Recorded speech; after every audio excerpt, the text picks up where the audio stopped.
we're going to assume we've already been coming down this wall and we got to this point. We remember that the blue lines are the electrical chases. And so you're going to measure from the last panel to the chase on the bottom and mark that and drill your hole for your electricity through your sill plate. This is a full-size panel, basically. This is a panel that really would fit into a house. It's a narrow one, but it's recessed on the one side to go into the panel before it, and it has the insulated connecting spline on this side to tie into the next panel, the tongue and groove system. And so this panel now, bottom, to go over that 2x6 plate. And that's all done at the factory. This is part of that ready to assemble package that we talk about. So that panel goes on, and I have a mark here, so I'm going to run it to my mark, and now we pull all our level. At this point, we need to understand the difference between plumb and level. And so we would plumb this and get it so that it's standing nice and straight, and then we nails, and they're going to go through the OSB into the sill plate. And the first panel is set. That's really all there is to it. It's not complicated. It goes together very, very simply and very, very systematically. So let's work our way around the room. Our next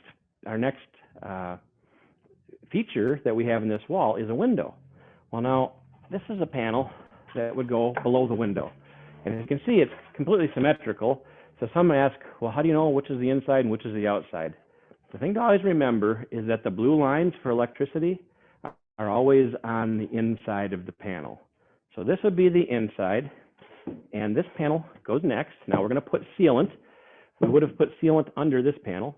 We're going to also put sealant here, just as our manufacturer guide shows, our construction guide shows. So we're going to put the sealant in there. We're going to put sealant here as well, and that's that acoustic sealant.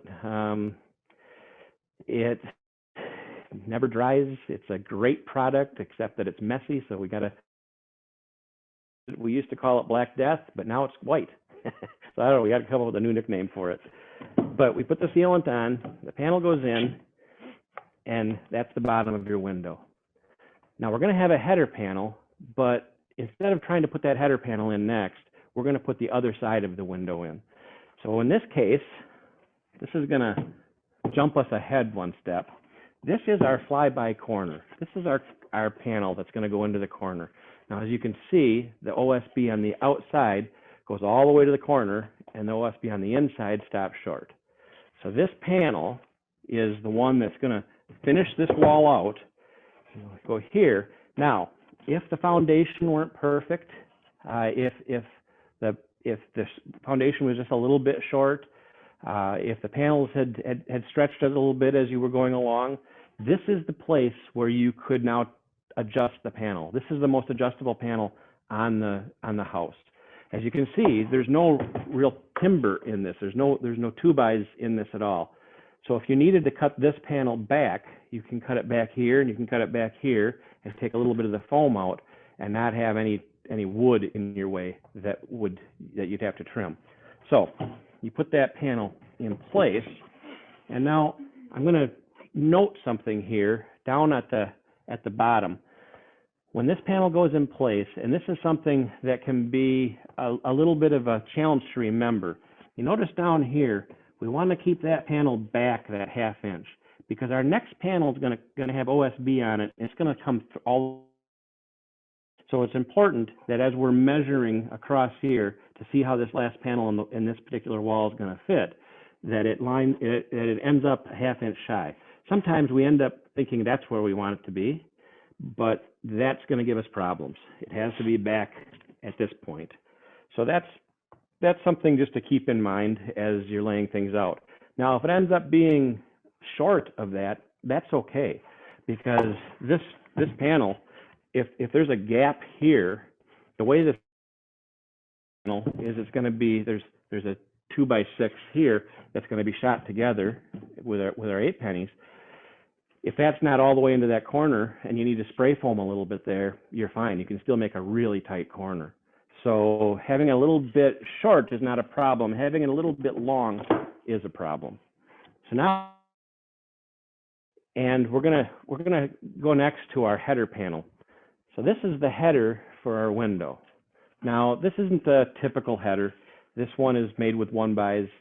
Typically this would be made with 2-bys, but the guys who put this together took pity on me because I'm not in the field working every day and they think I'm weak, so they didn't think I could lift one with 2-by headers. So they made one with 1-by headers for me. But this is what we have, is our window like this.